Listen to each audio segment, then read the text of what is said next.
In the last episode, I built steps so the dogs can get in and out. In this one, we're going to figure a way to keep these doors closed when I'm not around. I had considered a massive timber or something like you would see on a castle door.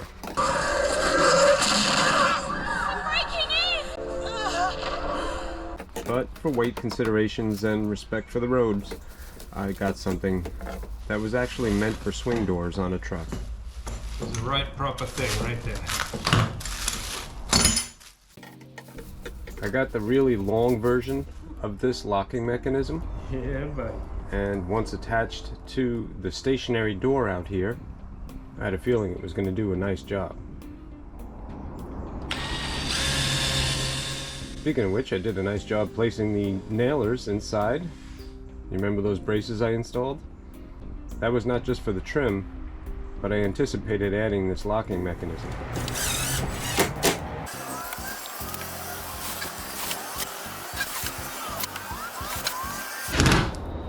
After screwing it in place, I realized it was real stiff.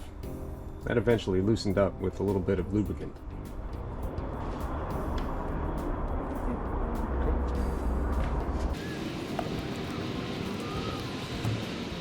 Here I'm figuring out where the latch has to be, and I was a little bit torn because the latch is taller than the trim that it sits on.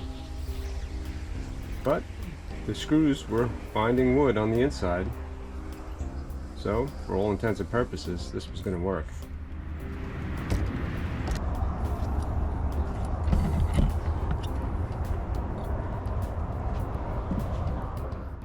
There's the inside, and you can see those are the two pieces that caught that latch. I might add more trim to this later in the future, and something other than just screws, which I have seen some of your comments saying that, you know, anybody with a screw gun could get in. But honestly, this is to keep the innocent people out. You know what I'm talking about. Anywho's, with that done, it was time to do something I was not looking forward to. Taking all the little things out of my silver truck.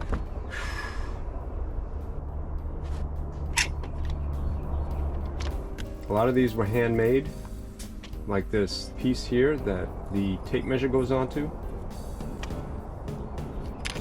I use that a lot, and whenever I need it, it was always right there. Well, not anymore. Another thing that I removed from the back of the truck were these little sleeves into which pliers go.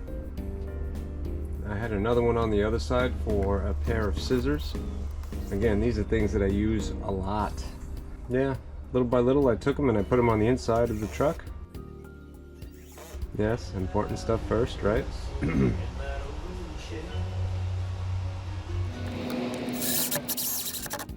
There's that sleeve that I had the scissors in. Essentially, I'm just looking for a place to hang these things so that they're not on a workbench. Most, if not all, of these things will move again in the future, and I'll have to fill the holes that I'm drilling into the side of my truck. But I'm proud of myself because most of the holes didn't go all the way through the side of the truck. And I've never really been too afraid of drilling holes in things. If you've been with my channel long enough, you know this already. So, back at the vehicle, and now to remove the rest of the junk, including these milk crates that have drawers in them. These were created specifically for that truck, but they had to go if I was going to turn it into a kayak hauling vehicle.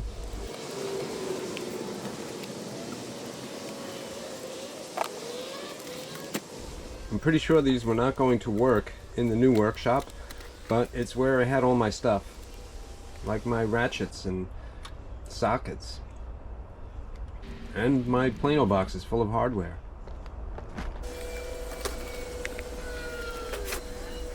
For the time being, I just stuck it in the corner and stacked them all on top of each other.